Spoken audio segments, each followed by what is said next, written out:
There are few words that can silence a room as quickly as juju. For some, it conjures images of black magic.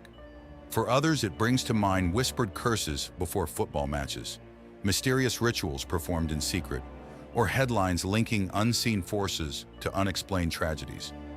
Horror films have turned it into a symbol of fear. Viral videos have transformed it into entertainment. Around the world, the word has become almost synonymous with the supernatural. But where did that reputation come from? Was juju always associated with dark magic? Or is that the story we've been taught to believe? I'm Mark David, and this is Archive Entry 84.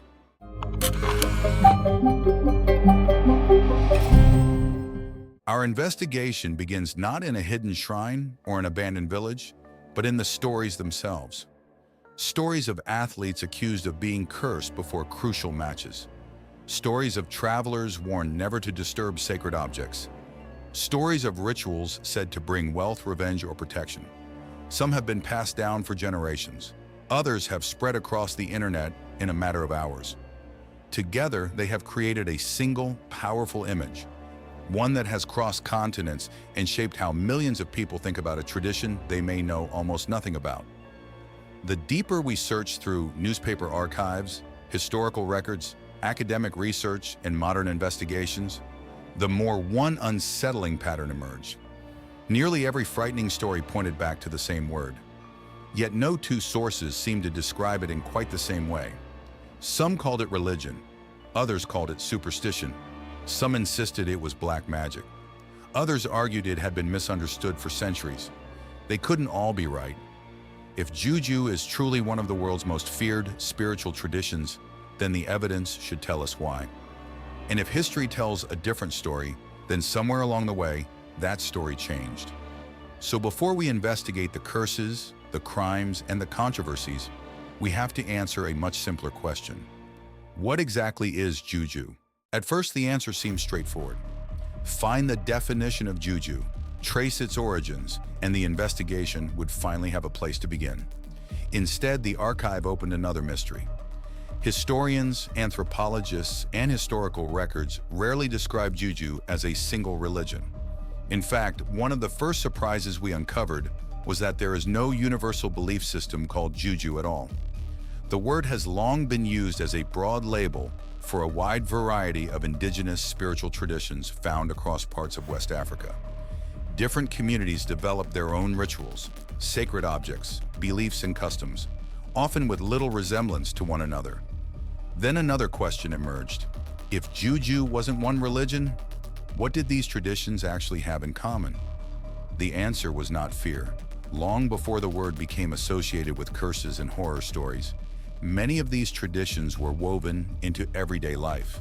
Spiritual practices could accompany births and funerals, mark important community ceremonies, seek protection during uncertain times, or honor the memory of ancestors. Sacred objects that outsiders later described simply as juju were often understood within their own communities as symbols of protection, guidance, healing, or cultural identity, not instruments of terror. The deeper we investigated, the more difficult it became to reconcile this history with the image that dominates popular culture today.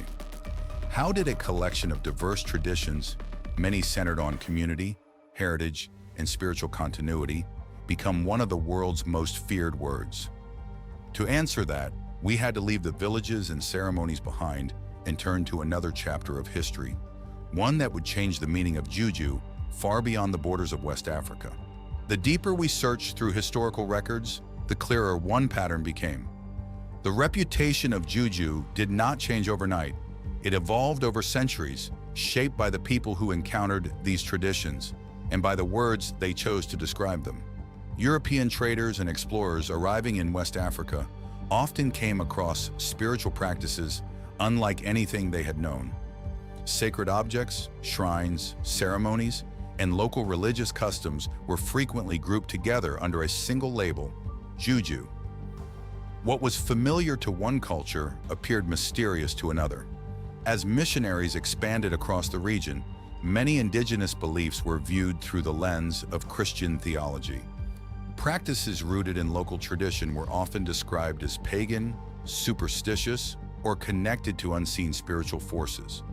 Colonial officials, meanwhile, sometimes saw traditional spiritual leaders not only as religious figures, but also as influential members of their communities, capable of shaping local authority and resistance.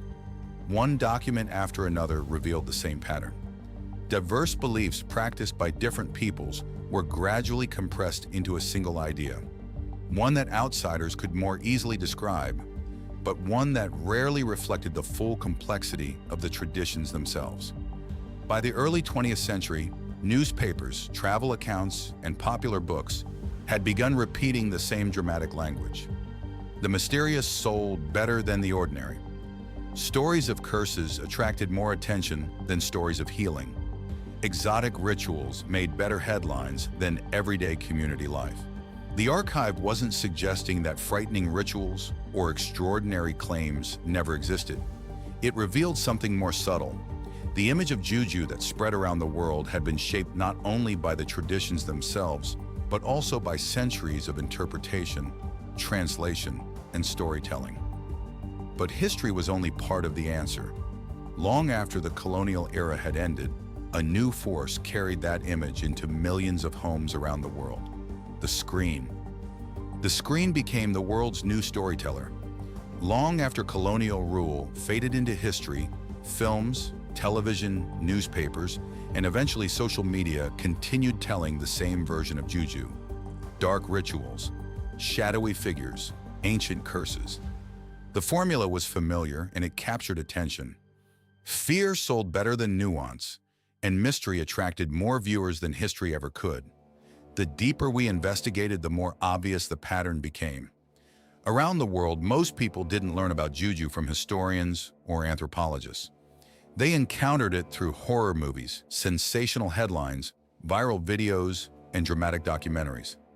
Each news story reinforced the last, until for many the word itself became inseparable from black magic. Modern news coverage followed a similar path.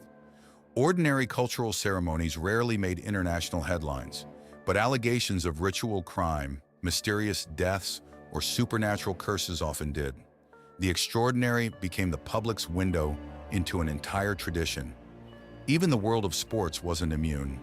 From local leagues to international tournaments, stories occasionally emerged of teams consulting traditional spiritual practitioners, supporters accusing rivals of using supernatural protection, or controversial predictions spreading across social media. Whether the claims were ever proven was almost beside the point. Once the word Juju appeared in the headlines, the mystery often became bigger than the evidence itself. Our own investigation into the Kane controversy revealed exactly that. Regardless of where viewers stood on the claims, millions around the world suddenly found themselves discussing Juju, many for the very first time. The story wasn't significant because it proved supernatural power. It was significant because it demonstrated how quickly an old belief could become a modern, global conversation. But as we followed the evidence beyond films, headlines, and football, we found something that no work of fiction had invented: real police investigations, real victims, in a form of fear that investigators around the world agreed was devastatingly real. The case files told a very different story.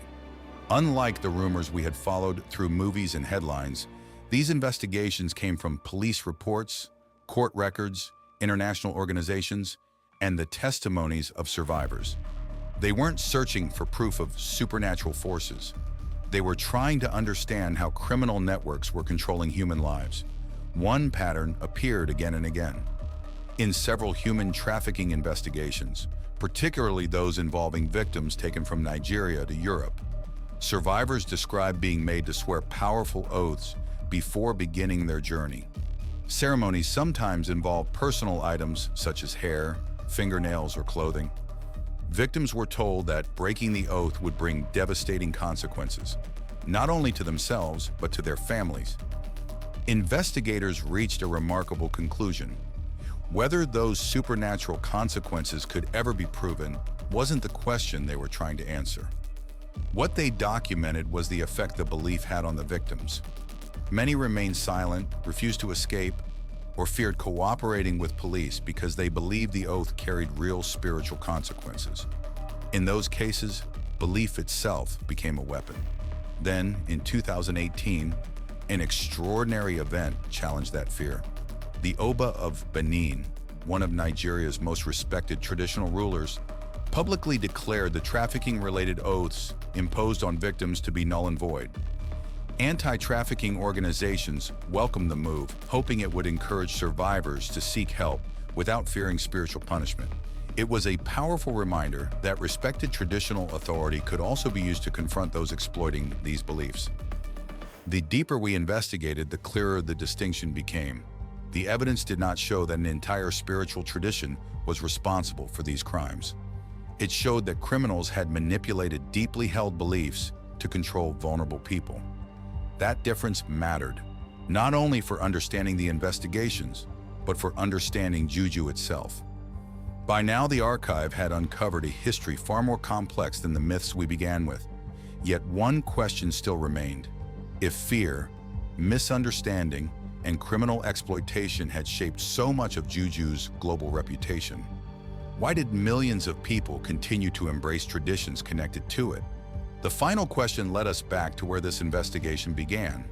Why, despite centuries of misunderstanding, sensational headlines, and documented criminal abuse, do millions of people still value traditions associated with Juju? The answer wasn't found in a single book or one definitive source. It appeared again and again across historical research, anthropological studies, and conversations with the communities themselves. For many, these traditions are not about fear.